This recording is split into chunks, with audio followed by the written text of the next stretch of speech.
हम लोग श्रीमद् भागवतम के तीसरे स्कंद के 5वें अध्याय के 5वें श्लोक को देख रहे हैं। ये श्रीमद् भागवतम का अध्ययन ये बहुत शक्तिशाली साधना है, क्योंकि देखिए इसके श्रवण से स्वयं भगवान ही हमारे हृदय में बसने लगते हैं।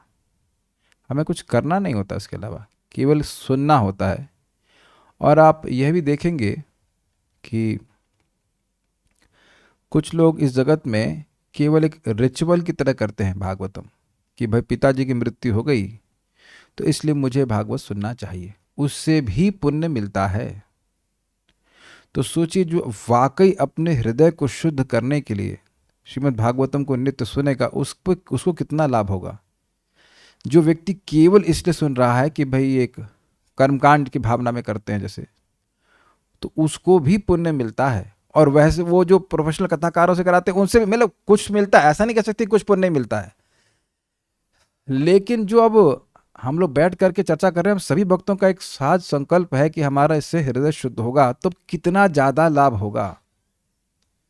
और इसी कारण से नियमित रूप से कथा सुनते रहने के कारण आप जीवन में बहुत विशिष्ट परिवर्तन देखेंगे। और विशिष्ट परिवर्तन है जीवन के उद्देश्य का परिवर्तन।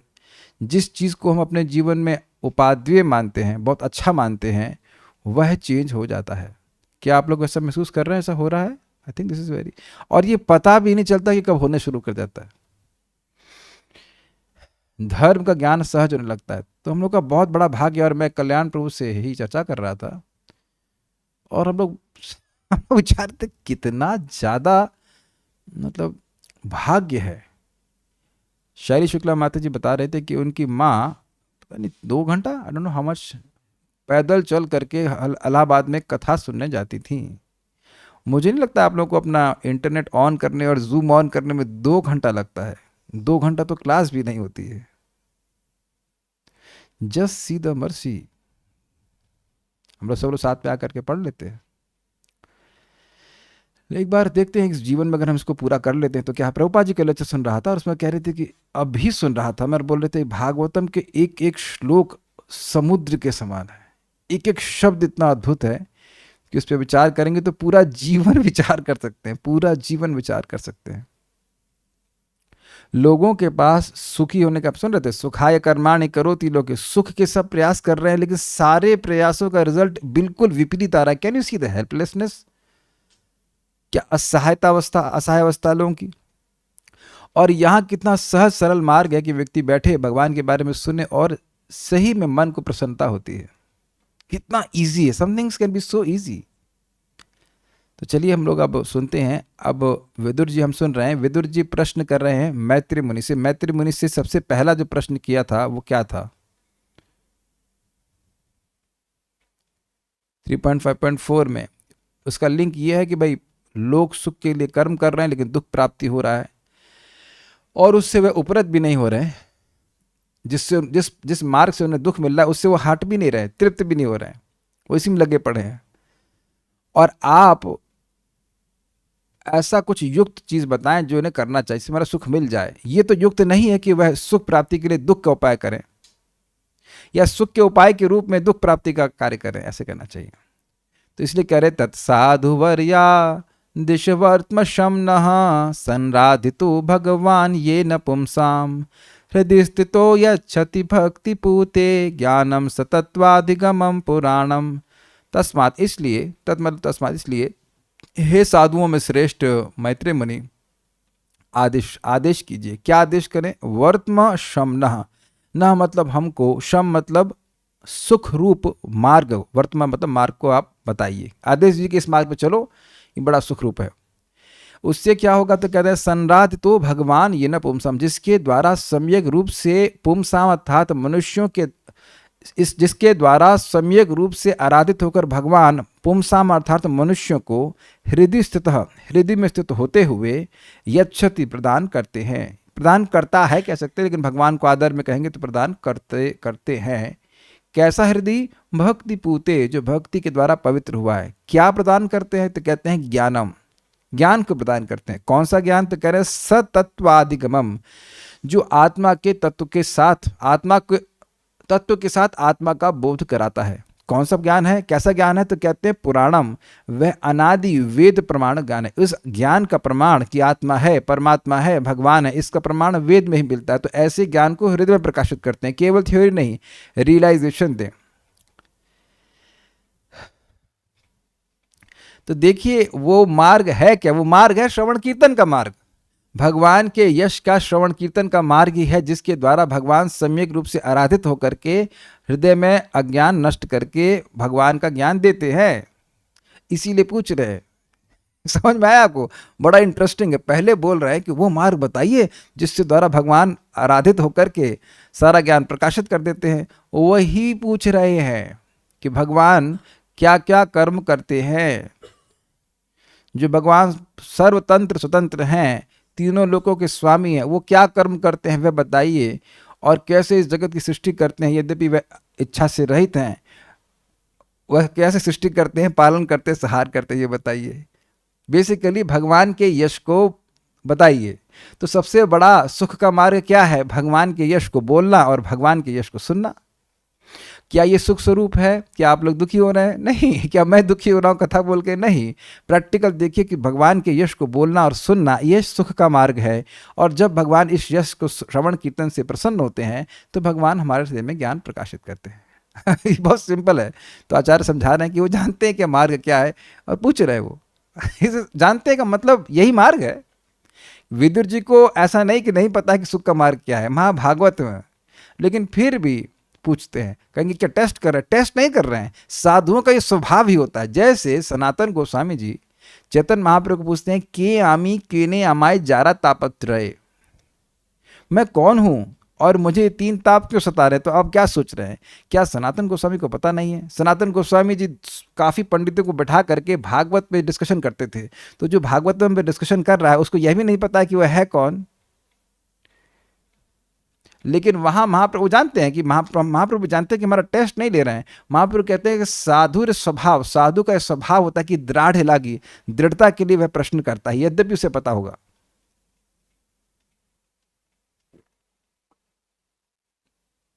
कदाचित कोई व्यक्ति विदुर से पूछता है कि भाई सुख के लिए हम लोग कर्म कर रहे हैं लेकिन हमारे कर्म फूट रहे हैं, अंदर साइंस हमको दुख मिल रहा है, तो हमें क्या करना चाहिए? तो वो यही कहते हैं कि श्रवण कीर्तन का मार्ग है। 12 महाजन है भागवत में और उसमें है यमराज जी भी। तो यमराज जी के ही तो अवतार है विदुर जी। तो आप ये नहीं कह सकते कि वो भागवत धर्म को नहीं जानते। Does it make sense? जिनकी नीति मंत्री लोग फॉलो करते हैं। यन मंत्रणा वैदुरिकम वदंती, जिनकी नीति को, जिनकी मंत्रणा को वैदुरिक यानी विदुर नीति कहते हैं मंत्री लोग, ऐसे विदुर जी थे। तो सब जानते हैं, भगवान के भक्त हैं, लेकिन भगवान फिर भी आग्रह करके पूछ रहे हैं। तो अब समझ गए ना क्यों पूछ रहे करें? यही भक्ति का मार्ग है, यही शम का मार्ग है, सुख का मार्ग है कि भगवान का श्रवण कीर्तन किया जाए। ठीक है, तो मेरे पीछे बोलिए।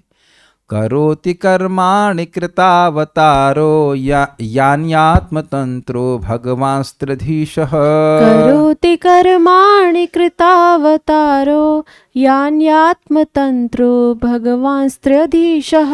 यथा ससर्जाग्र इदं निरीह संस्थाप्य वृत्तिं जगतो विधत्ते। यथा ससर्जाग्र इदं निरीह संस्थाप्य वृत्तिं जगतो विधत्ते। करोति कर्माणि कृतावतारो यान्यात्मतंत्रो भगवांस्त्रधीशः। करोति कर्माणि कृतावतारो यान्यात्मतंत्रो भगवांस्त्रधीशः। यथा ससर्जाग्र इदं निरीहः संस्थाप्य वृत्तिं जगतो विधत्ते। यथा ससर्जाग्र इदं निरीहः संस्थाप्य वृत्तिं जगतो विधत्ते। करोति कर्माणि कृतावतारो यान्यात्मतंत्रो भगवांस्त्रधीशः। करोति कर्माणि कृतावतारो यान्यात्मतंत्रो भगवांस्त्रधीशः। यथा ससर्जाग्र इदं निरीहः संस्था संस्थाप्य वृत्तिम जगतो विधत्ते यथा ससर्जाग्र इदं निरीहः संस्थाप्य वृत्तिं जगतो विधत्ते करोति कर्माणि कृतावतारो यान्यात्मतन्त्रो भगवांस्त्रधीशः करोति कर्माणि कृतावतारो यान्यात्मतन्त्रो भगवांस्त्रधीशः यथा ससर्जाग्र इदं निरीहः संस्थाप्य वृत्तिं जगतो विधत्ते यथा ससर्जाग्र इदं निरीह संस्थाप्य वृत्तिं जगतो विधत्ते बोलिए करोति कर्माणि कृतावतारो यान्यात्मतन्त्रो भगवांस्त्रधीशः करोति कर्माणि कृतावतारो यान्यात्मतन्त्रो भगवांस्त्रधीशः यथा ससर्जाग्र इदं निरीहः संस्थाप्य वृत्तिं जगतो विधत्ते यथा ससर्जाग्र इदं निरीहः संस्थाप्य वृत्तिं जगतो विधत्ते।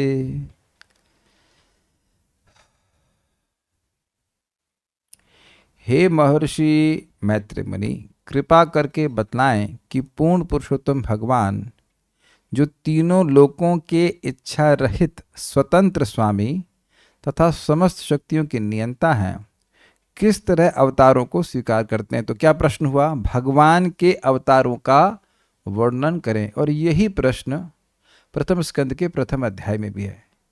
भगवान के अवतारों का वर्णन करिए और किस तरह विराट जगत को उत्पन्न करते हैं। दूसरा प्रश्न सृष्टि के जगत में संबंध में,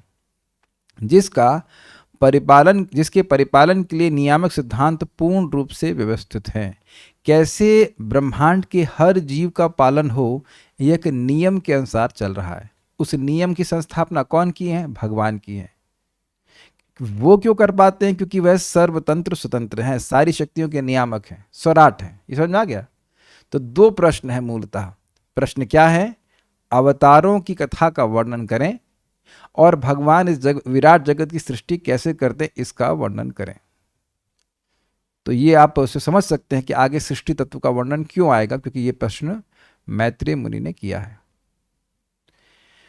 त्रियधीशः, त्रैधीश शब्द यहाँ पे त्रिगुणात्मक माया के नियंता।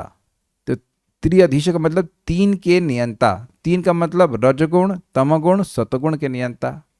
या कारणोदकाशाय विष्णु, गर्भोदकाशाय विष्णु, क्षीरोदकाशाय विष्णु के नियंता। या तीन प्रकार के जीवों के नियंता, बद्ध जीव, नित्य बद्ध, नित्य मुक्त और एक और भी होता है ना, और साधना से वहां भी यद्यपि श्लोक में नहीं है, लेकिन वो सभी भगवान इसी प्रकार से तीनों अधीश है कि नहीं।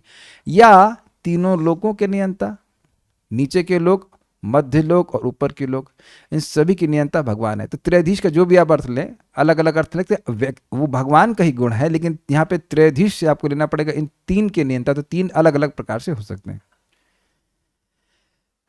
ऐसे भगवान जो आत्मतंत्र हैं। आत्मतंत्र मतलब स्वतंत्र, स्व मतलब आत्म, स्वतंत्र का मतलब होता है सर्वतंत्र स्वतंत्र। He is independent of any other arrangement. हम लोग हर समय दूसरे पर निर्भर है और वह वस्तु या वह तंत्र अन्य किसी वस्तु पर निर्भर है। ठीक है, लेकिन भगवान किसी भी तंत्र यानी किसी भी अवस्था पर निर्भर नहीं है, वह सर्वतंत्र स्वतंत्र हैं, इसलिए कह रहे आत्मतंत्र। क्योंकि वह त्रिधीश हैं, तीनों गुणों के नियंता हैं, इसलिए स्वतंत्र हैं। अब समझ में आ रहा है कुछ? इस जगत में रजगुण, तमगुण, सतगुण के ही अंदर में हम सब लोग हैं। श्लोक एकदम भूल गया मैं, 7वें अध्याय का श्लोक है जिसमें बोलते हैं भगवान की, ये है ना, दैवीश गुणमयी, उससे पहले वाला श्लोक क्या है? जितने भी त्रैभिर गुणमयीर भावेर एभि सर्वम इदम जगत। त्रैभिर गुणमयीर भावे, तीन गुणों के ही भावों से उत्पन्न पूरा जगत है। एभि सर्वम इदम जगत। तो पूरा जगत किन चीज़ों पे निर्भर है? रजगुण, तमगुण और सतगुण। लेकिन भगवान इन तीनों के नियामक हैं, अर्थात इस जगत की किसी भी व्यवस्था जो कि तीनों गुणों के द्वारा उत्पन्न होती है उसके भी स्वामी हैं, इसलिए वे स्वतंत्र हैं। ये क्लियर हो गया।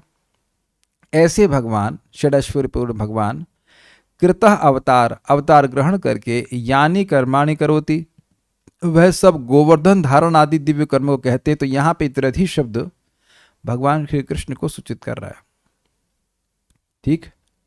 यथा यानी जिस प्रकार, येन प्रकारेण जिस प्रकार, निरीह, निरीह, तो इसके दो अर्थ है। इह का मतलब था इच्छा, इच्छा, और यह का मतलब होता है चेष्टा। तो कह रहे निष्क्रिय, भगवान की कोई भौतिक क्रिया नहीं होती है, उन्हें कुछ करने की जरूरत नहीं है। अथवा निष्प्रिय, ऐसा कुछ भौतिक नहीं है जो भगवान को चाहिए, क्योंकि पहले बोल दिया गया स्वतंत्र। किसी को अगर किसी से कुछ चाहिए तो क्या वह स्वतंत्र रहेगा? जी नहीं। तो भगवान को भौतिक रूप से कुछ भी नहीं चाहिए, किसी से कुछ नहीं चाहिए।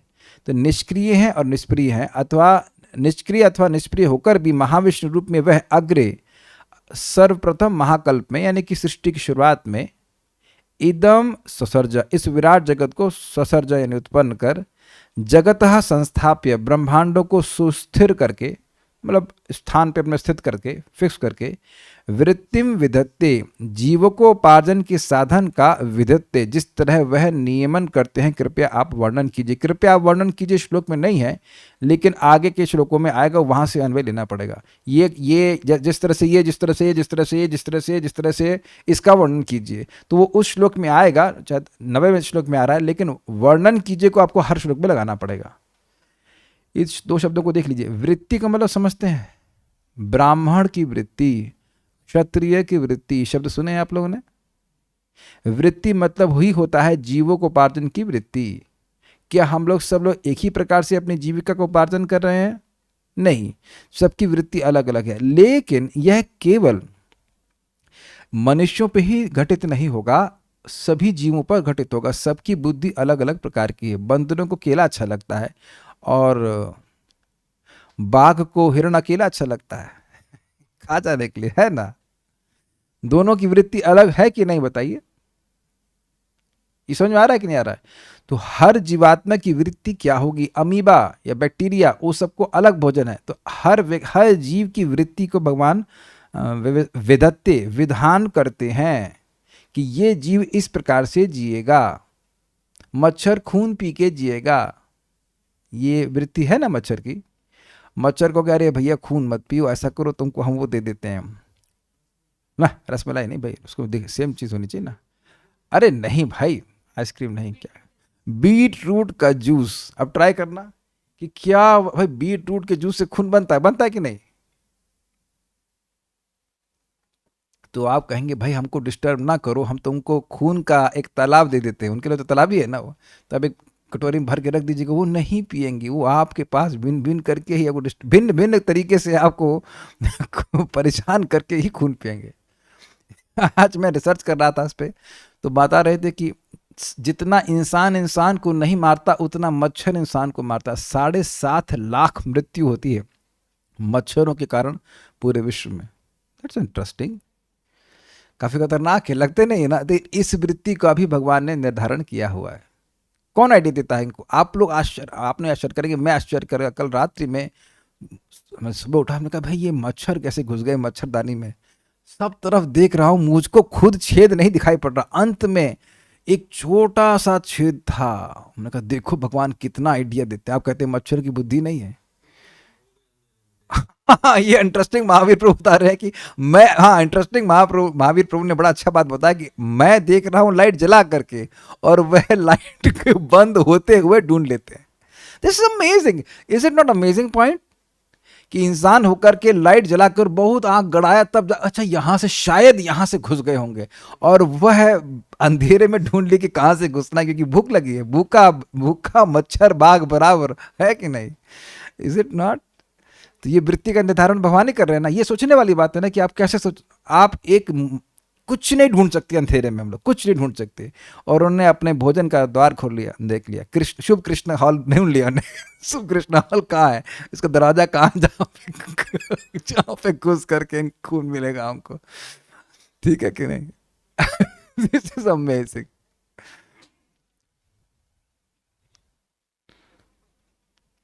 करोति कर्माणि कृत अवतारो, जिन कर्मों को अवतार लेकर के भगवान करते हैं, यानी करते हैं कौन? आत्मतंत्र भगवान त्रिधीश, तीन विशेषण जो आत्मतंत्र हैं, षडश्वूर्य पूर्ण भगवान हैं और तीनों के अधीश्वर अर्थात तीनों गुणों के अधीश्वर हैं, या तीनों लोकों के अधीश्वर हैं, उसको बताइए। यथा ससर्जाग्र, जो ससर्ज अर्थात सृजन करते हैं अग्रे शुरुआत में, किसका? इदम, इस जगत को हम जो देख रहे हैं इसको, यद्यपि निरीह, उनकी कोई इच्छा नहीं है। जैसे कोई कहे कि आपने बंगला क्यों बांधा, ऐसे ही हमारा कोई मन नहीं कर रहा था। कौन विश्वास करेगा कि बिना इच्छा के कोई बंगला बांधेगा? ऐसा कभी देखें बिना इच्छा के कोई, बिना इच्छा हो और बंगला बांधे? बंगला बांधे मतलब बंगला बनाए, कितना एफर्ट होता है उसमें, ईंट लगाओ, ये करो, वो करो, है ना। तो भगवान का भी कुछ प्रयोजन है इस ब्रह्मांड को बनाने का, तो वह तो नहीं है। ये समझ लीजिए कि विदुर जी तो जानते हैं कि भाई निरीह है, यह तो इच्छा से रहित है, भौतिक इच्छा भगवान की कोई है नहीं, तो फिर ये भगवान जगत की सृष्टि क्यों करते हैं, तो किस प्रकार करते हैं? यह आश्चर्य का विषय है कि जो व्यक्ति बिल्कुल इच्छा से रहित है वह ऐसे विचित्र ब्रह्मांड की रचना क्यों करता है, तो कैसे करता है? इच्छा रहित होते हुए भी वह कैसे बना सकता है सुंदर जगत, है कि नहीं? सुंदर जगत तो है ही। और संस्थाप्य, अब इसके हम दो अर्थ समझाते हैं आपको। देखिए, संस्था का अर्थ नाश यानी मृत्यु भी होता है। संस्थाम च पांडुपुत्राणाम, पांडुपुत्रों की संस्था अर्थात देह त्याग का भी वर्णन कीजिए। हम लोग प्रथम स्कंद में सुने थे, संस्थाम च पांडुपुत्राणाम, पांडुपुत्र अर्थात पांडवों के संस्था, संस्था मतलब देह त्याग का भी वर्णन करिए। संस्था का मतलब इंस्टीट्यूशन भी होता है, संस्था मतलब सम्यक रूप से स्थापित करना भी होता है। तो संस्थाप्य का एक अर्थ है कि इसको संहृत्य अर्थात नष्ट करके, नष्ट करने के बाद सृष्टि की शुरुआत में फिर से कैसे सृजन करते हैं, और उसके बाद सर्जन करने के बाद वृत्तिम जगतो विदत्ते, इस जगत की पालन की वृत्ति को कैसे विधान करते हैं। एक तो यह अर्थ है, और दूसरा अर्थ है कि भाई सृष्टि को सृजन करने के बाद इसको स्थिर करके, ये नष्ट ना हो, ये नष्ट ना हो ऐसा स्थिर करके इसकी वृत्ति का कैसे निर्धारण करते हैं। जो कि नष्ट मतलब नाशवान है, नाशवान स्वभाव का, उसको स्थिर करके, नहीं ये नष्ट ना हो, फिर भगवान वृत्ति का निर्धारण कैसे करते हैं। अगर आप लोग अभी मैं गीता का श्लोक आज नहीं पढ़ाया, आज ही पढ़ाना था कि भगवान संस्कृत भाषा है, संस्कृत भाषा सारे अर्थों का प्रकाशन करने वाली है। Got it? मैं गाना अगर आपको सुनाऊं, हमें तुमसे घृणा कितना ये हम नहीं जानते, आपका ये कैसा सॉन्ग है भाई? तो घृणा कितना, तो घृणा का अर्थ है कि प्रेम, और घृणा का मतलब द्वेष। तो ये अगर आप संस्कृत में गाना गाएंगे तो आप कैसे गा सकते हैं, हमें तुम्हें हमसे घृणा कितना ये हम नहीं जानते। तो घृणा का अर्थ होता है प्रेम, और घृणा का अर्थ भी होता है द्वेष। एकदम दो अपोजिट अर्थ है कि नहीं? तो अब संस्थापक का देखिए बिल्कुल दो अलग अर्थ आ रहा है। संस्था जहां ऑर्गेनाइजेशन हो, अग्रीड? तो इस तरह से भगवान पूरे जगत को संस्थाप्य, एक संस्था के रूप में बना रहे कि नहीं? ये ब्रह्मलोक, ये पाताल लोक, ये पृथ्वीलोक, ये संस्थापना कर दिया कि नहीं भगवान ने? संस्थापना करने के बाद वृत्ति का निर्धारण कैसे करते हैं, कैसे कौन जिएगा? देवता लोग यज्ञ का भोजन ही प्राप्त करेंगे। देवता लोग घी पीते हैं, जैसे कि उर्वशी आई थी तो कही थी कि केवल घी पीऊंगी। In case somebody wants to marry Urvashi, very difficult proposal, घी मिलता नहीं, 2000 रुपये किलो, तो केवल घी पीती थी वो। वैसे उस समय याति महाराज के लिए कोई दिक्कत नहीं थी, लेकिन ऐसा था। या पेड़ पानी या जड़ सॉरी अपने पांवों से खाना खाते हैं, इसीलिए उनको पादप कहते हैं। ये वृत्ति का निर्धारण हुआ कि नहीं? कितना अच्छा होता ना कि बस हम लोग धूप में खड़े रहे और सब भोजन तैयार हो गया पेड़ की तरह। बहुत डिफिकल्ट होता ना, 2-3 घंटा तो भोजन बनाने में ही लग जाता। भोजन बनाओ, बर्तन मांजो, ये वो, ऐसे पेड़ की तरह धूप में क्लास हो रही है, सब चार्ज हो गए। ये आप लोग को इसमें आश्चर्य नहीं लगता? तो भगवान ने एक अर्थ आप लेंगे कि संस्थाप्य, इस जगत की संस्थापना करके, इसको सेट करके सबकी वृत्ति की व्यवस्था कर दी है। और दूसरा संस्थाप्य का अर्थ है कि जब भगवान ने पहले संहृत्य, उसका संहार कर लिया, संस्था का मतलब नाश करना, तो उसको नाश करके भगवान फिर सृष्टि कैसे करते हैं और फिर उसके बाद वृत्ति का निर्धारण कैसे करते हैं। दोनों अर्थ ग्रहण कर लिए। चलिए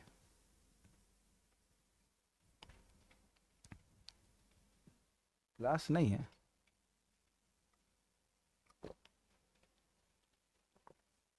श्रीधरी, करोति कर्माणि इत्यादि श्लोक का 9वें श्लोक के वर्णन क्रिया के साथ संबंध है। समझ में आए बात?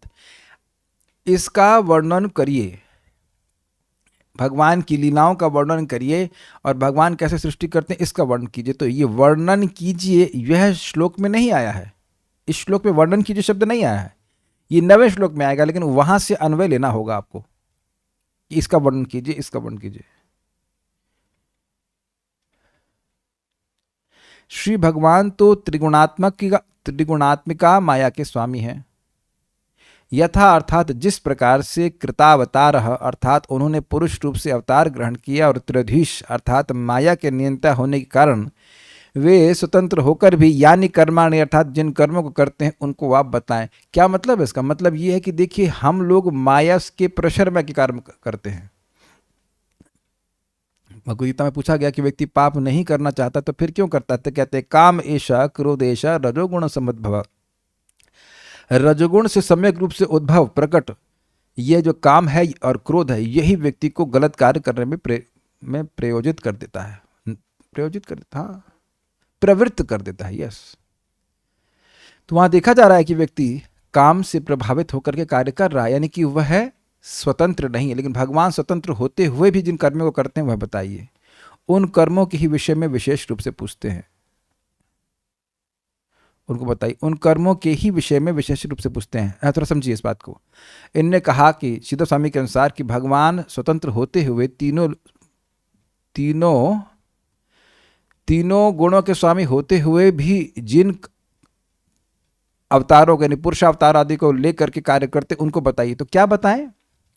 कौन से कर्म को सुनना चाहते हैं? मान लो यह प्रश्न हो तो कहते हैं कि देखिए, भगवान जिस प्रकार से निष्क्रिय होकर के भी, निष्प्रिय होकर भी इस जगत की सृष्टि करते हैं, यह बताइए। तो ये भगवान का कर्म हुआ ना, सृष्टि करना। तो ये भगवान की जो सृष्टि करना है वह माया के गुणों के अंदर प्रभावित होकर के नहीं कर रहे हैं भगवान। तो एक विशेष कर्म है सृष्टि करना, तो उसको पूछ रहे हैं। समझ में आई बात कुछ? नहीं, श्लोक वासी देखिए, पहली लाइन पूछ रहे हैं कि भगवान जो आत्मतंत्र हैं, जो माया के अधीश्वर हैं, वह जिन कर्मों को करते हैं अवतार अर्थात पुरुषावतार ग्रहण करके करते, वो बताइए। ठीक, तो अब कहते कौन से कर्म बताइए, पूछ रहे हो पुरुषावतार के। तो कहते हैं कि जैसे भगवान निष्प्रिय होकर के भी जगत की सृष्टि करते हैं वह बताइए। अब समझ में आ गया? अलग अलग अर्थ हैं, आप उम्मीद है कि सबको समझते हुए चल रहे हैं या चल पाएंगे। श्री भगवान तो निष्क्रिय और निष्प्रिय, निरीह शब्द की व्याख्या है। वे जगत को सुस्थिर करके जिस प्रकार से उसकी जीविका का विधान करते हैं उसे आप बतलाइए। सुस्थिर समझ गए? संस्थाप्य मतलब स्थिर करके। अब ब्रह्मलोक जहां है वहीं पर है। पृथ्वी ऐसी टेढ़ी घूम रही है 66.5 डिग्री पर, तो वहीं ऐसे ही घूमेगी। ज्योग्राफी पढ़े कि नहीं पढ़े आप लोग? प्रिय शोभा माता जी, ज्योग्राफी पढ़ी है? हाँ, है ना, 66.5 डिग्री ऐसे कुछ है ना, 64 समथिंग। अरे वो डिपेंड करता है कहाँ से ले रहे हैं आप, समथिंग लाइक दैट।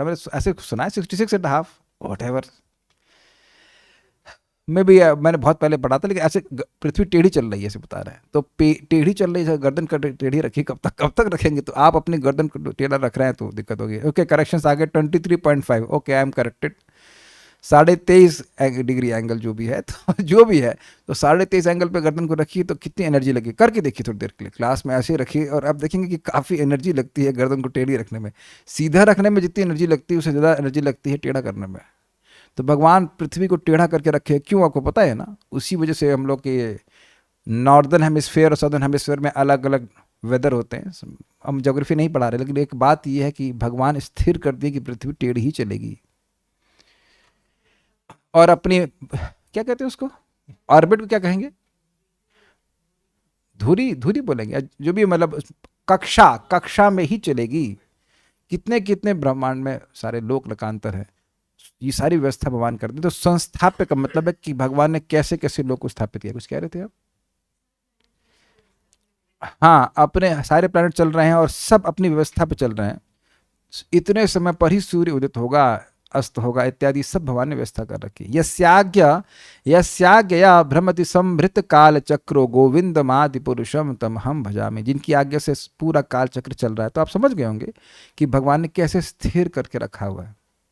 सारार्थ दर्शनी करोति कर्माणि प्रस्तुत लोक से लेकर श्लोक 9 पर्यंत समस्त श्लोक कृपया वर्णन करें क्रिया द्वारा संबंध है। ये समझ में आ गया। हर श्लोक के आगे आपको लगा देना पड़ेगा कि भाई ये वर्णन करें, ये वर्णन करें, ये वर्णन करें। यद्यपि संस्कृत में वह कृपया वर्णन करें शब्द नहीं है, वह 9वें श्लोक में आ रहा है।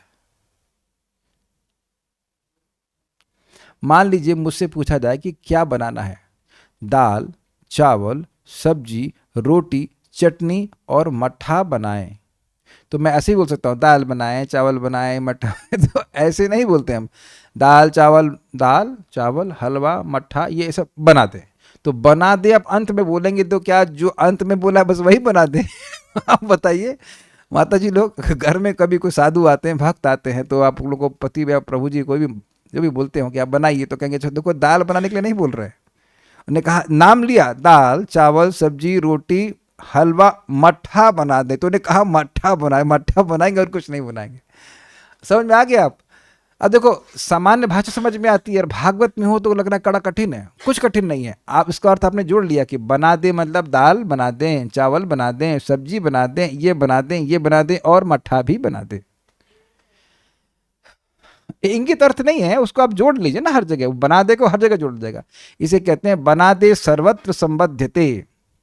बना दे मतलब ये बना दे शब्द का संबंध हर जगह से होगा। इसको सीख लीजिएगा, या कई बार भागवत में इसका प्रयोग किया जाएगा। ठीक है। त्रैधीश, ये बना दें ये क्रियापद है कि नहीं, बनाना, तो उसको हर शब्द से आप जोड़ देंगे। तो उसी तरह से कह रहे हैं कि हर श्लोक से आप जोड़ेंगे कि कृपया वर्णन करें, कृपया वर्णन करें, कृपया वर्णन करें। नहीं तो अपने आप में ये श्लोक अपूर्ण लगेगा ना। भगवान जिस प्रकार सृष्टि करते हैं तब क्या, तब का मतलब हमसे बताइए ये अर्थ। ठीक है। ओके। त्रैधीश अर्थात तीनों पुरुषों के भी स्वामी श्री कृष्ण हैं। तीनों पुरुष कौन है? महाविष्णु, कारणोदकशय विष्णु, गर्भोदकशय विष्णु और क्षीरोदकशय विष्णु। हे महानुभाव, कृपया वर्णन करें कि वे गोवर्धन धारण आदि कर्म किस प्रकार करते हैं, तथा कृपया वर्णन करें कि त्रिगुण माया के अधिष्ठाता अर्थात नियामक भगवान महाविष्णु ने अग्रे अर्थात पूर्व महाकल्पांत अर्थात पूर्व ब्रह्मा की जीवन आदि के अंत में संस्थाप्य अर्थात ब्रह्मांड को नष्ट करने के पश्चात पुनः महाकल्प में अर्थात वर्तमान ब्रह्मा के जीवन के आरंभ में इस ब्रह्मांड की रचना एवं वृत्ति अर्थात इसकी जीविका पालन किस प्रकार किया, यह अर्थ है। समझ में आ गया। अग्रे मतलब इस ब्रह्मा जी के जीवन के पहले भगवान ने कैसे महाकल्प के अंत में, यानी कि इससे पहले जो ब्रह्मा जी थे उनकी जीवन अवधि समाप्त होने के बाद कैसे पूरे ब्रह्मांड को नष्ट किया। संस्थाप्य मतलब संहृत्य, संहार कैसे किया। और उसके बाद संस्थाप्य मतलब संहृत्य मतलब संहार कैसे, संहार कैसे किया, संहार करके भगवान ने कैसे दोबारा सृष्टि करी। ससर्ज मतलब सृष्टि करी, और सृष्टि करके कैसे इसकी वृत्ति का निर्धारण किया कि ये हर व्यक्ति किस प्रकार से जीवन जिएगा। ठीक, यह बताइए। क्रम संदर्भ। यद्यपि अनेकों साधन हैं, साधन पूछ रहे थे ना पिछले श्लोक में कि सुख स्वरूप वह साधन बताइए जिससे भगवान आराधित होकर के ज्ञान प्रदान करते। तो साधन बहुत सारे हैं, तथापि विदुर जी करोति आदि द्वारा अपना हृदय निवेदन प्रकट करते हैं। उनको पता है कि सबसे आसान और प्रबल साधन है भगवान का श्रवण कीर्तन करना, तो वही पूछ रहे हैं। यथा शब्द अर्थात कृपया मुझे बताएं कि किस प्रकार अर्थ दोनों कथनों के लिए प्रयुक्त होना चाहिए। तो ये दो कथन है कि नहीं, भगवान के कर्मों को बताइए जो कर्म भगवान करते हैं अवतार ग्रहण करके, और यह भी बताइए कि कैसे सृष्टि करते हैं और जगत का पालन करते हैं। तात्पर्य भगवान कृष्ण आदि भगवान हैं जिनसे कारणार्णवशायी विष्णु, गर्भोदकशायी विष्णु तथा क्षीरोदकशायी विष्णु, ये तीनों पुरुष अवतार विस्तार पाते हैं। हम पहले देख लेते हैं वो भक्त हैं कि नहीं, जिनको ये नहीं पता है। अभी तक तो नहीं दिख रहे हैं। ओके, हाँ हाँ दिख गए। तो चलिए निर्मला माता जी आप समझा दे रहे हैं, समझ लीजिए। कोई बात नहीं, पता तो कोई बात नहीं। हम आश्रम में क्लास कर रहे थे एक बार, तो एक भक्त था, वो लाल कपड़े में भी था, ब्राह्मण दीक्षा भी थे। तब उनको अच्छा गर्भोदकशायी विष्णु ही हैं जिनके नाभि से कमल से उत्पन्न करे, आपको अब तक नहीं पता है। तो कोई बात नहीं, नहीं पता होने अच्छा है कि नहीं पता है तो पूछ लिया है, नहीं तो जिंदगी भर नहीं पता रहता ना। तो ये बता दे रहा हूं, यहाँ पे देखिए पूरे जगत की यानी अनेकों अनेक ब्रह्मांडों की सृष्टि होती है प्रधान से। तो उस प्रधान के ऊपर भगवान महाविष्णु दृष्टिपात करते हैं। बहुत बड़े विष्णु हैं और उनके रोमकूपों से अनेक अनेक ब्रह्मांड बाहर निकलते हैं, ठीक है। और वह भगवान महाविष्णु कहलाते हैं। इनका नाम है कारणार्णवशायी, कारण प्लस अर्णव प्लस शायी, कारण सागर, कारण मतलब कारण यानी पूरे जो जगत का कारण है, अर्णव मतलब सागर और शायी मतलब शयन करने वाले। तो जो महाविष्णु हैं, जो बहुत बड़े विष्णु हैं, जो कारण सागर में रहते हैं, उनको कारणवशायी विष्णु कहते हैं। ये भगवान के प्रथम पुरुषावतार हैं इस जगत में। पुरुष का मतलब ही होता है जो पुरी में शयन करे। तो कौन सी पुरुष में शयन करते हैं? महाविष्णु लोक में शयन करते हैं, इनका नाम है महाविष्णु। ये अपने आप को हर ब्रह्मांड में विस्तारित करते हैं और वह ब्रह्मांड के जो हमारा ब्रह्मांड है वो आधा जल से भरा रहता है। तो उसमें वह शयन करते हैं शेष शैया के ऊपर, शेषनाग के ऊपर, जिनको आप प्रसिद्ध रूप में जानते हैं। लक्ष्मी जी उनके चरण दबा रही हैं और उनकी ही नाभि कमल से ब्रह्मा जी की उत्पत्ति होती है। तो जो ब्रह्मांड के गर्भ के उदक अर्थात जल में शयन करते हैं उन्हें गर्भोदकशायी विष्णु कहते हैं। स्पष्ट है। और यही गर्भोदकशायी विष्णु अपने आप को हर जीवात्मा के हृदय में विस्तारित करते हैं। साथ ही ब्रह्मांड के ऊपरी भाग में, ऐसा सुना गया है, वहां पे एक दूध का सागर है, क्षीर सागर कहा जाता है। उसमें भगवान का श्वेतदीप नामक स्थान है और उसमें क्षीरोदकशायी विष्णु रहते हैं, इसलिए नाम है। क्षीरो मतलब दूध, उदक मतलब जल। तो दूध रूपी जल यानी दूध के सागर में शयन करने वाले क्षीरोदकशायी विष्णु। स्पष्ट समझ में आ गया। और वही अपने आप को हर जीवात्मा के हृदय में परमात्मा के रूप में विस्तारित करते हैं। समझ में आ गया सब बातें? ठीक है। ये तीनों पुरुष अवतार विस्तार पाते हैं। संपूर्ण भौतिक सृष्टि भगवान की बहिरंगा शक्ति के अंतर्गत तीन पुरुषों द्वारा क्रमशः तीन अवस्थाओं में संचालित होती है और इस तरह भौतिक प्रगति उन्हीं के द्वारा नियंत्रित होती है। कैसे कैसे होती है भाई? जब कुछ नहीं था, केवल प्रधान था, तो उस पर किसने दृष्टिपात किया? भगवान महाविष्णु ने। और उस पर से महतत्व की सृष्टि होती है और महतत्व से आगे अहंकार, अहंकार से आगे भौतिक तत्व की सृष्टि होती है। तो इसे कहते हैं सर्ग। उसके बाद हर ब्रह्मांड जब सृष्टि हो जाती है तो उसके अंदर प्रवेश करते हैं गर्भोदकशायी विष्णु और फिर ब्रह्मा जी की सृष्टि करते, सारे लोकांतर की सृष्टि करते, चारों जो 14 भुवन हैं, 14 लोक उसकी सृष्टि कर देते हैं। और फिर वह क्षीरोदकशायी के विष्णु के रूप में हर एक के हृदय में बैठ करके सबको नियंत्रित कर रहे हैं। इस प्रकार से वे नियंत्रण कर रहे हैं। ठीक है। नहीं, विसर्ग ब्रह्मा जी करते हैं, लेकिन जितने भी लोकांतर हैं वो सब सृष्टि भगवान करते हैं। भौतिक प्रकृति को स्वतंत्र मानना वैसा ही है जैसा कि बकरी के गल स्तनों में दूध की खोज करना। अब ये उदाहरण नहीं समझ में होगा। इसे कहते हैं अजगल स्तन न्याय। अज मतलब बकरी, गल मतलब गला और स्तन मतलब स्तन। तो बकरी की, अब ढूंढना बकरी को करना समझ में आए तो बकरी ढूंढना। बकरी के गले में भी स्तन जैसा कुछ रहता है, लेकिन उससे दूध आ ही नहीं सकता। तो कहे ये तो गाय के स्तन जैसा लगता है, तो यहां से भी दूध आएगा, तो दूध आ ही नहीं सकता। जैसे बकरी के गले से, बकरी के गले के स्तनों से दूध आ ही नहीं सकता, उसी प्रकार से ये प्रकृति स्वतंत्र हो ही नहीं सकती। ऐसा नहीं है कि मैं यहाँ बैठा ना हूं और प्रवचन शुरू हो जाए। ऐसा हो सकता है? ऐसा नहीं हो सकता है। ऐसा, ये माइक तभी तक बोल रहा है जब मैं बोल रहा हूं। अब ये नहीं बोल रहा है, जब मैं बोल रहा हूं तब ये बोल रहा है। यानी कि भौतिक प्रकृति चाहे कितनी भी शक्तिशाली हो, वह जीवित व्यक्ति के अधीन रहती है। और इससे अद्भुत और आपको बात बता दूं, आप सुन करके आश्चर्यचकित हो जाएंगे। आप लोगों को लगता है ये क्लास महत्वपूर्ण है? हाँ जी, महत्वपूर्ण है। तभी तक जब तक मैं बोल रहा हूं और आप सुन रहे हैं।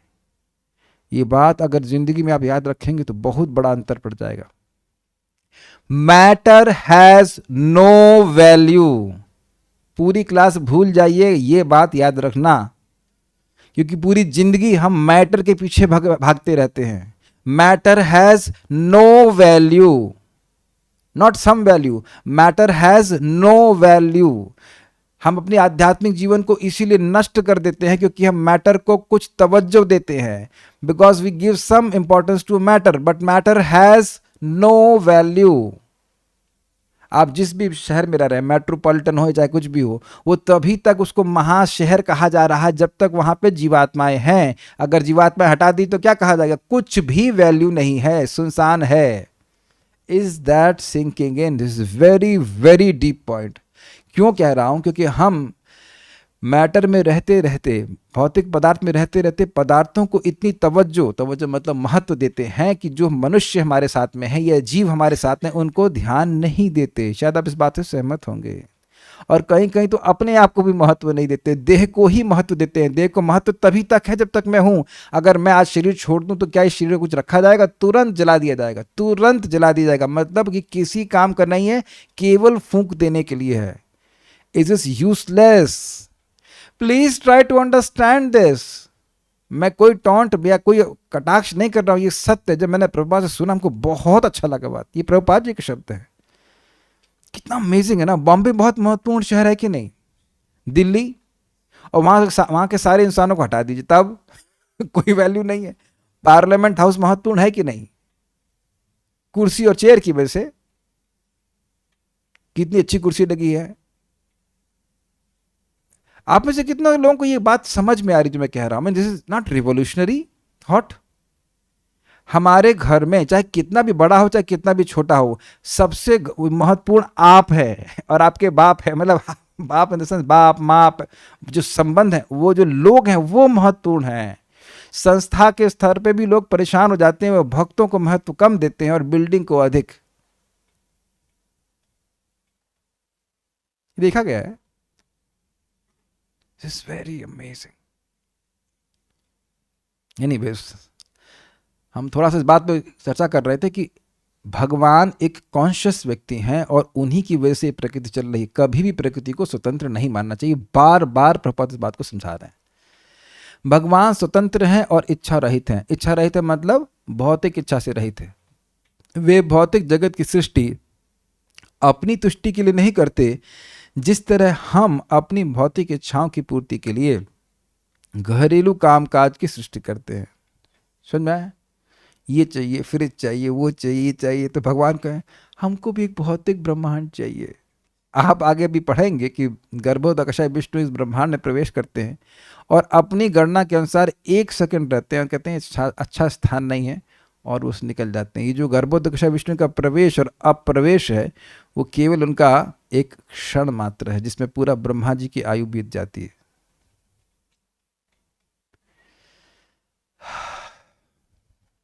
पूरी ब्रह्मा जी की परम आयु भगवान महाविष्णु का निश्वास और प्रश्वास मात्र है। मैं ये बोले निश्वास और श्वास प्रश्वास मात्र है, बस। काफी इंटरेस्टिंग है। क्या कोई इस जगत में है यहाँ पे जो कोई शादी किया हो या कुछ किया, कहो कि हमको इच्छा ही नहीं थी फिर भी हम शादी किए? Please raise hand if you can say this.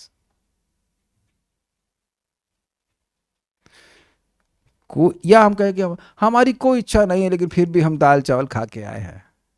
Anyone?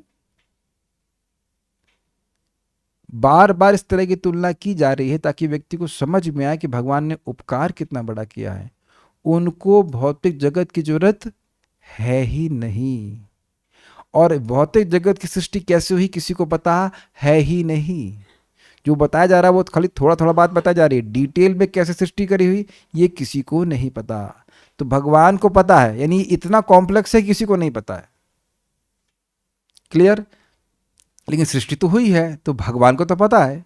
तो भगवान ने इतनी कॉम्प्लेक्स सृष्टि की करी जगत की, यद्यपि उनकी खुद की इच्छा कुछ भी नहीं है। देख रहे हैं भगवान किस प्रकार से निरुपाधिक हितकारी हैं, अर्थात कुछ संबंध देख करके नहीं कर रहे हैं, कृपा करते ही जा रहे हैं। सूर्य की सृष्टि, चंद्रमा की सृष्टि, जल की सृष्टि, हवा की सृष्टि करते ही जा रहे हैं, करते जा रहे हैं। कितना अमेजिंग है ना भगवान। तो ऐसे भगवान नहीं है, स्पृहा रहित होते हुए भी जगत की सृष्टि करते हैं, ये आश्चर्य की बात है। वस्तुतः भौतिक जगत उन बद्ध जीवों के मोहमय भोग के लिए उत्पन्न किया जाता है जो अनादि काल से भगवान की दिव्य सेवा के विरुद्ध रहते आए हैं। अब ये कितनी बढ़िया बात है। सोचिए कि जब हम भगवान से विरुद्ध जाना चाहते हैं, अच्छा आप में से कितने लोगों को वह व्यक्ति अच्छा लगता है जो आपकी बात बिल्कुल ना माने? कोई तो हाथ नहीं खड़ा कर रहा है ना। अच्छा, इधर तो सन्नाटा लग रहा है। कोई, अच्छा ठीक है। अच्छा, ये स्वीकार करेंगे कि कोई व्यक्ति पूरा दिन आपकी बात मान रहा हो और एक बात ना माने तो हम गुस्सा हो जाते हैं। तो कुछ लोग ये भी स्वीकार कर रहे हैं। अब समझ में आया भगवान कितने कृपालु हैं। लोग हाथ खड़ा कर रहे हैं। यस यस, हम भी ऐसे ही हैं, ऐसे कोई दिक्कत नहीं। पूरा दिन कोई बात मान रहा है, एक बात वो बेचारा ना मान पाए तो आदमी क्रोधित हो जाता है। और भगवान की बात हम लोग अनादिकाल से बिल्कुल नहीं मान रहे, तब भी भगवान पालन किए जा रहे। सोचिए कि अगर आप भक्ति करने लग गए, तो सोचना क्या कर ही रहे हैं, तब भगवान कितना प्रसन्न होंगे। इसीलिए कुछ गलती भी हो जाए तो भगवान से स्वीकार करना, भगवान मेरा तो स्वभाव ही है, मैं क्या करूं, मैं तो विरोधी बागी हूं आपसे, आप मेरे स्वभाव को समझ करके क्षमा कीजिए और मुझे फिर से भक्ति का मौका दीजिए। और आप प्रार्थना ना भी करेंगे तब भी भगवान मौका देते हैं। भगवान इतने दयालु है। चल, लड़का बिगड़ा हुआ तो कम से कम सुधर तो रहा है। Is very nice. तो जो भोग करना चाहते हैं, और भोग आप जानते हैं, भोग करना ही भगवान के विरुद्ध चलना है, तो उसकी व्यवस्था भी भगवान करते हैं। कितने प्रेमी है। जो हमारे विरोध में चल जा रहा है उसको तो कोई सुविधा नहीं देते ना, हम कभी उससे गुस्सा हो जाते हैं, लेकिन भगवान तब भी गुस्सा नहीं होते। इसलिए कभी संशय नहीं करना चाहिए कि भगवान हमसे कुछ गलती हो गई तो भगवान अब चक्र ही चला देंगे, ऐसा हो ना। Krishna is not like that. जी हाँ, और विरोध में जाने की सुविधा दे रहे हैं। और कम से कम व्यक्ति को एक और इंटरेस्टिंग वे में देखना चाहिए कि मान लो भोगों में भी पड़ा है, तब भी याद रखे कि ये भोग की सुविधा भी भगवान ही दे रहे हैं। प्रभुपाद ने समझाया, व्यक्ति शराब पीता था कि तुम यह याद रखो कि ये शराब भी भगवान से आ रही है। भगवान अगर अंगूर नहीं बनाते तो अंगूर की बेटी कहाँ से आती? समझते हैं आप इसका मतलब? अंगूर की बेटी कहते हैं ना शराब को। अंगूर ही नहीं होता तो बेटी का, जब माँ ही नहीं तो बेटी कहां से आएगी? So you should remember in that we become Krishna conscious. किंतु भौतिक ब्रह्मांड अपने में परिपूर्ण है, मतलब जो आवश्यकता है वो पूर्ण हो जाएगी। भौतिक जगत में भरण पोषण का कोई अभाव नहीं है। अल्प ज्ञान के कारण भौतिकतावादी जन पृथ्वी पर जनसंख्या की दिखावटी वृद्धि होने पर विचलित होते हैं, किंतु जब भी पृथ्वी पर कोई जीव आता है, भगवान तुरंत उसके जीवन निर्वाह की व्यवस्था करते हैं। अन्य योनियां जिनकी संख्या मानव समाज से कहीं अधिक है, भरण पोषण के लिए कभी चिंतित नहीं होती। कितना अद्भुत बात है, अद्भुत बात है कि बंदर, कुत्ता, गाय ये भोजन बना नहीं सकते, लेकिन बना ही नहीं सकते। ऐसा नहीं गाय कहेगी चलो, कभी देखो गाय सब्जी मार्केट में जाए, भाई ये टमाटर क्या रुपए किलो है, जरा दीजिएगा, क्या करना, इसका सूप बनाऊंगी। Can you see their helplessness? They are absolutely helpless. वह अपना भोजन बना ही नहीं सकते, लेकिन भोजन की चिंता करते नहीं। और हम लोग भोजन बना सकते हैं, सारी सुविधा है, फिर भी व्यक्ति चिंता करता रहता है आगे कैसे चलेगा। जबकि वस्तुतः हमें भजन की चिंता होनी चाहिए कि हमारा जप कैसे होगा। आप जीवन में करके देखिएगा। एक भक्त यहां बता दे कि उसके माला सुबह हो जाता है और उसको भोजन की दिक्कत आ रही हो। नहीं प्रभु जी, एसी नहीं लगा रूम में। मैंने एसी नहीं पूछा, मैंने भोजन के बारे में पूछ रहा। Please raise hand if you have difficulty in finding food in your kitchen. हम लोगों को भीख मांगने नहीं जाना पड़ रहा है बाहर। ऐसा नहीं कि सब्जी मार्केट में जा रहे हैं और डंडा पड़ रहा है, समझ गए ना? और भोजन कितनी शांति से लेते हैं ना। देखिए बंदर की योनि में सारे केले दे देंगे, सारे केले का ढेर लगा देंगे, हम लोग तो देख रहे हैं, तब भी उसको चिंता होती कि केला खा रहा हूं तो कहीं कोई अटैक ना कर दे। यह देखा है आपने, कभी देखा ही होगा। कितने शांति से रहने को दिया जा रहा है, तो कुछ प्रयोजन से दिया जा रहा है ताकि हम लोग शांति पूर्ण मन से युक्त होकर भगवान की भक्ति कर सकें। कैसे चलेगा, कैसे चलेगा? अच्छा, तुम्हारी चिंता करने से चलने लग जाएगा। अगर चिंता करने से चलने लग जाए तो करिए चिंता, लेकिन चिंता भी तो करने से चलेगा नहीं ना। कुछ करिए, काम करिए, अपना जितना आवश्यक है वो करें, लेकिन मोस्ट हाईएस्ट मोस्ट चिंता होनी चाहिए, मेरा कल सुबह जप कैसे होगा। क्योंकि उस चिंता का कुछ आप कर सकते हैं। Do you agree? अच्छा, ये आप स्वीकार करते हैं कि जप करने में केवल आपको ही कुछ करना है, बाकी किसी को कुछ नहीं करना है? ये इंटरेस्टिंग बात है ना। जप करने में आपके अलावा और किसी को कुछ करना नहीं है, और आपका जप आपको ही करना, कोई और नहीं कर सकता है। स्वीकार्य है बात। और सबसे प्रबल साधन इसके द्वारा भगवान के पास चले जाएंगे। भगवान भी आपका जप नहीं कर सकते हैं आपके लिए। यही तो उनकी असहायता है कि ये कर देगा तो फिर मैं ले आऊंगा, लेकिन करना तो इसको ही पड़ेगा।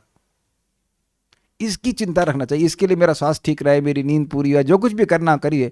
प्लीज प्रार्थना कर रहा हूं कि ऐसा जिंदगी भर बना के चलेंगे तो आपका हर दिन जप होगा, और एक दिन आप देखेंगे हम तो भगवत धाम में हरे कृष्णा कृष्णा कृष्णा हरे हरे, हरे राम राम राम हरे हरे कर रहे हैं। बस, और कोई चिंता नहीं करनी चाहिए। कार्य करना चाहिए जो आप कुछ करना चाहते हैं, लेकिन चिंता नहीं करना चाहिए। चिंता इज एब्सोल्यूट वेस्ट।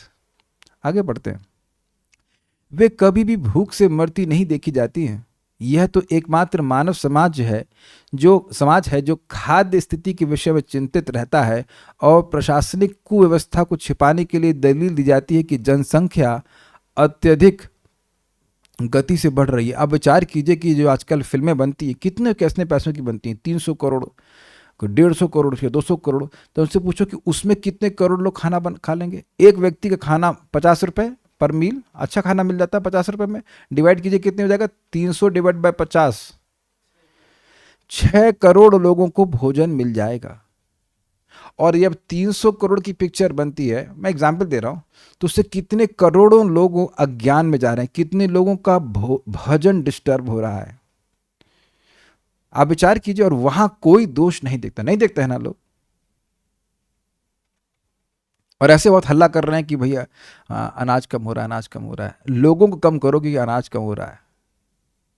यदि संसार में कोई अभाव है तो वह ईश चेतना का अभाव है, अन्यथा भगवत कृपा से अभाव किसी वस्तु का नहीं है।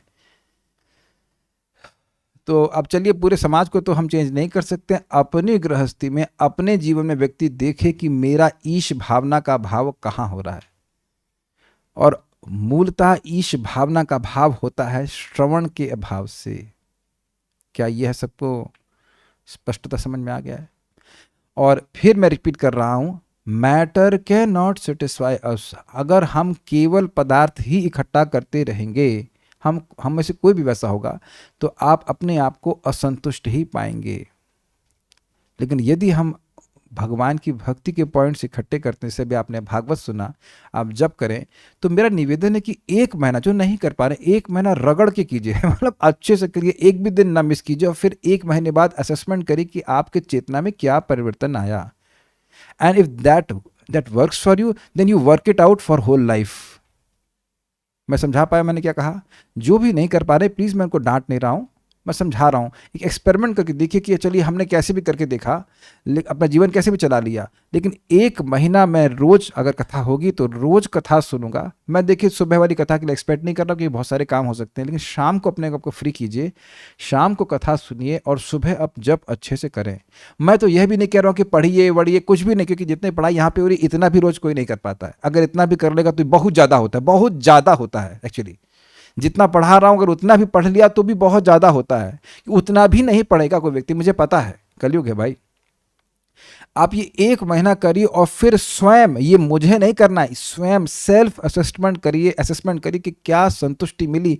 बाकी तो जीवन में सब चल रहा है ना, खाना पीना तो सब बढ़िया चल ही रहा है, कोई दिक्कत नहीं है। And you will see amazing transformation, जो आपको कन्विंस कर देगा कि हमें ऐसे ही पूरा जीवन बिताना है। ये बात है, बहुत सिंपल है, हर व्यक्ति को ये स्वयं समझना है। और स्वयं वह अपने हृदय में तृप्ति का अनुभव करेगा, नहीं तो कुछ संभव नहीं है। So many things we learn from Prabhupada परपट। कुछ भक्त कह रहे हैं भगवान ही इंस्पायर करते हैं डिवोटीज को क्वेश्चन करने के लिए। वेल यस, विदुर जी को इंस्पायर ही नहीं बल्कि शक्ति देते हैं ऐसे प्रश्न करने के लिए, ताकि वह हम जैसे लोगों के लिए लाभप्रद हो, ये कह सकते हैं आप। ठीक है। एक लेक्चर में परम पूज्य राधा गोविंद गोस्वामी महाराज कह रहे थे कि भगवान का हमारे ऊपर इतना कृपा है कि हम सागर जितना वर्थ लेकर भी भगवान के उपकार को रिटर्न नहीं कर सकते। जी नहीं कर सकते, बिल्कुल सही कह रहे हैं। लेकिन देखिए, भगवान को तृप्त हम एक बहुत आसान तरीके से कर सकते हैं, उनकी भक्ति करके। अच्छा चलिए एक चीज बताइए, क्या आपने कभी ऐसा हुआ कि किसी को कोई गिफ्ट दिया हो बड़े प्रेम से? मैंने नहीं दिया, किसी को नहीं दिया कभी, और लेते हैं हम लोग, दिया है। अच्छा चलिए, तो आप उससे क्या उम्मीद करते हैं? स्वीकार कर ले बस, and that itself makes you happy. That much can we do. एने छे औषधि माया नसीबार लागी, हरि नाम महामंत्र लाओ तुम्ही मागी। इस माया रूपी पिशाची की औषधि में लेके आया हूं। लेके आया हूं का क्या मतलब होता है? जैसे खुद एक पोस्टमैन हो, वैसे खुद से लेकर के महाप्रभु आए हैं। ये हरि नाम महामंत्र, और तुम उसको ले लो, बस यही भगवान महाप्रभु उम्मीद कर रहे हैं ना। और इसको आप ग्रहण करेंगे तो महाप्रभु प्रसन्न होंगे। I will show, some time permits, I will show कितना महाप्रभु प्रसन्न होंगे। थोड़ा सा उसके टेस्ट गड़बड़ है तो इसलिए मैंने नहीं दिखाया अभी, लेकिन बहुत महाप्रभु, खुद महाप्रभु कृतार्थ होइला में बिल्कुल अच्छा बोला गया कि भगवान जो हमको दे रहे हैं उसका हम प्रतिदान नहीं कर सकते, लेकिन भगवान वही भगवान कह रहे हैं, महाप्रभु कह रहे हैं कि आप नाम बोलते तो मैं कृतार्थ हो रहा हूँ, कृष्ण भगवान कृतार्थ हो रहा है। ही बिकम्स फुल्ली सेटिस्फाइड। तो उनको प्रसन्न करने के लिए करना चाहिए। Can there be possibility of every living entity from whole material world going back to Godhead? Will there be a time when this material world cycle of creation destruction would end? अच्छा प्रश्न है। प्रश्न है कि क्या कभी ऐसा हो सकता है कि भौतिक जगत के सारे जीवात्मा भगवान के पास चले जाए? नहीं। क्यों? क्या वहां स्पेस की कमी है? नहीं, वहां स्पेस की कमी नहीं है, बद्ध जीवों की कमी नहीं है, क्योंकि बद्ध जीव अनंत हैं। अनंत मीन्स कोई लिमिट नहीं है। तो मान लो हम सब लोग चले गए, चले जाएंगे, घबराइए मत। तो हम सब लोग चले गए, ये पूरा ब्रह्मांड खाली हो जाएगा, उसके बाद भी फिर तुरंत ही भगवान नए ब्रह्मांड में नए बैच को डाल देंगे जो कि सुप्त अवस्था में रहते हैं। तो ये जो सृष्टि की और संहार की प्रक्रिया है वह शाश्वत है, वो चलती रहेगी। इसलिए चिंता मत करिए, हमारे जाने के बाद भी सृष्टि चलती रहेगी। इसलिए मत सोचना अरे भाई हम चले जाएंगे तो सृष्टि कैसे चलेगी। सृष्टि चलेगी, घबराई मत। सृष्टि आपके आने से पहले से भी चल रही थी, अभी भी आपकी वजह से, मेरी वजह से नहीं चल रही है, और आगे भी चलती रहेगी। ओके, मेरा बस निवेदन यह है कि भगवान चैतन्य महाप्रभु ने जो हमको दिया है हरे कृष्ण मंत्र, उसको बड़े आग्रह के संग स्वीकार किया। That will please him so very much. Okay, so will stop here. Shrimad Bhagavatam की जय, श्रील प्रभुपाद की जय, निताय गौर प्रेमानंदे।